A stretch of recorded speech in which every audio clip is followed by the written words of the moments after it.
24 घंटे आप बिज़ी हैं, क्या आप सच में बिज़ी हैं? आपने अपनी डायरी को फ़िल कर लिया है, आपने अपने फ़ोन को फ़िल कर लिया है, आपने अपने माइंड को फ़िल कर लिया है। बड़े प्राउड से आजकल इंसान बोलते हैं कि मैं बहुत बिज़ी हूँ। क्या सच में आप बिज़ी हैं?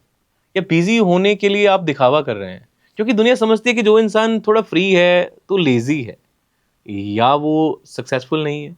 हर इंसान बिज़ी होने पे लगा है। सुबह उठा, काम पे गया, शाम को घर लौटा, खाना खाया, टीवी देखा, नेटफ्लिक्स देखा, सोशल मीडिया यूज़ किया, कमेंट्स किए, पोस्ट किए और फिर सो गया और फिर सुबह उठ के ये साइकिल रिपीट हो रहा है। क्या सच में हर एक इंसान इतना बिज़ी है या बिज़ी का जो ट्रेंड आया है लोग उसको फ़ॉलो कर रहे हैं? कोई सोच के देखिएगा। आप अपने दिमाग को, आप अपने दिल को, इवन तक कि आप अपनी आत्मा को भी भरते जा रहे हैं नेगेटिव चीज़ों से, इमोशन से। आप बिज़ी होने का दिखावा कर रहे हैं। आपको लग रहा है कि जो इंसान बिज़ी है ना, वो इंसान सफल है। ऐसा नहीं है। क्या पता सफलता उस 5 मिनट की सोच पे हो जब आप कुछ नहीं करते, जब आप डिस्ट्रैक्टेड नहीं हैं। लगे हुए हैं कंपैरिज़न करने के लिए, कोई सोशल मीडिया पे पोस्ट देख ली है, कोई रील देख ली है कि वो ऐसा कर रहा है, वो ऐसा कर रहा है। आप खुद को बिज़ी करने में लगे हुए हैं। अगर आपको भगवान ऐसी कोई शक्ति दे कि आप 4 घंटे सो सकते हैं, तब भी आप कुछ प्रोडक्टिव नहीं करने वाले, या भगवान ऐसी शक्ति दे कि आपको सोने की ज़रूरत नहीं, तब भी 24 घंटों में आप कुछ प्रोडक्टिव नहीं करने वाले हैं, क्योंकि आपका माइंडसेट वैसा नहीं है। दिखावे की दुनिया में खुद को भरने पे लगे हुए हैं। अपना फ़ोन भर लेते हैं, शेड्यूल वाली डायरी भर लेते हैं, अपना लैपटॉप भर लेते हैं और अपने जीवन को भर लेते हैं, हृदय को भर लेते हैं किन चीज़ों से जो शायद आपकी ज़रूरत की भी नहीं है। अगर हर एक साल बाद आप अपने घर से कुछ कचरा निकालो तो शायद आपका आधा घर खाली हो जाएगा। क्योंकि आप इतना ज़्यादा इन्फ्लुएंस्ड हैं दूसरों से।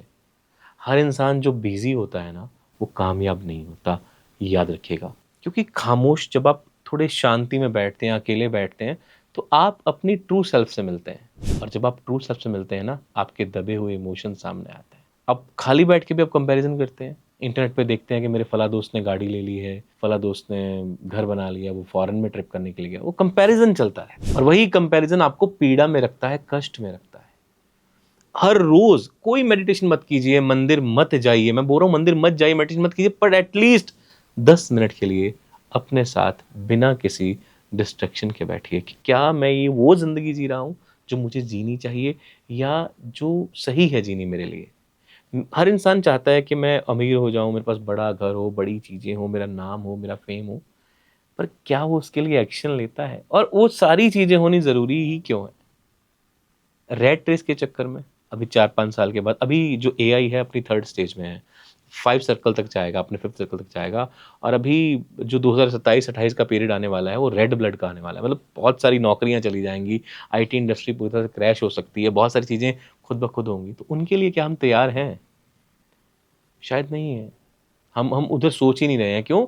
सोचेंगे तो डर लगेगा और डर लगेगा तो फ़ियर फैक्टर आ जाएगा और फ़ियर फैक्टर आएगा तो हम शायद फ़ेल ना हो जाएँ। फिर की तब देखेंगे, तब की तब। हम किसी भी चीज़ के लिए तैयार नहीं होते। हम तैयारी तब शुरू करते हैं जब कोई हमारे सामने आ जाता है। जब डेडलाइन्स पास होती हैं ना, मतलब करीब होती हैं, तभी आप काम कंप्लीट करते हैं। यही आपकी सेल्फ है। मैं 24 घंटे बिज़ी हूँ क्योंकि मैंने सोशल मीडिया भी यूज़ करना है, मैंने नेटफ्लिक्सिंग भी करनी है, मैंने वेब सीरीज़ भी देखनी है और मैंने दोस्तों से गप्पे भी लड़ानी है। खुद के पास कब बैठेंगे आप? शायद कभी नहीं। ध्यान करना है। ध्यान करने में पता सबसे बड़ी बात क्या है मेडिटेशन में? आप शांत हो जाते हैं।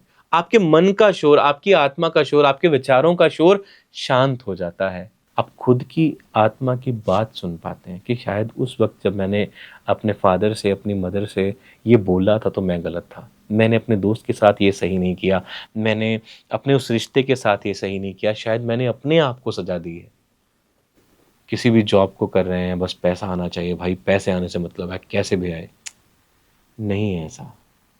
रिफ्लेक्शन, रिएक्ट करने से पहले सोचिए कि किस एक्ट का रिएक्ट है। रिएक्शन देने से पहले एक्शन खोजिए, ये किस एक्शन का रिएक्शन है। बहुत सारे लोग बहुत बड़ी-बड़ी बातें करके चले जाएँगे, ये करना है, वो करना है। कमी नहीं है, ना ज्ञान की कमी है, ना विज़डम की कमी है, ना नॉलेज की कमी है, डाटा की तो ख़ैर अब कमी है ही नहीं है। कमी नहीं है, कमी तो एक चीज़ की है, उस पे अमल करने की और उसके बारे में खुद की लाइफ़ को आप कैसे चेंज करते हैं उसको देखने की कोशिश कीजिएगा।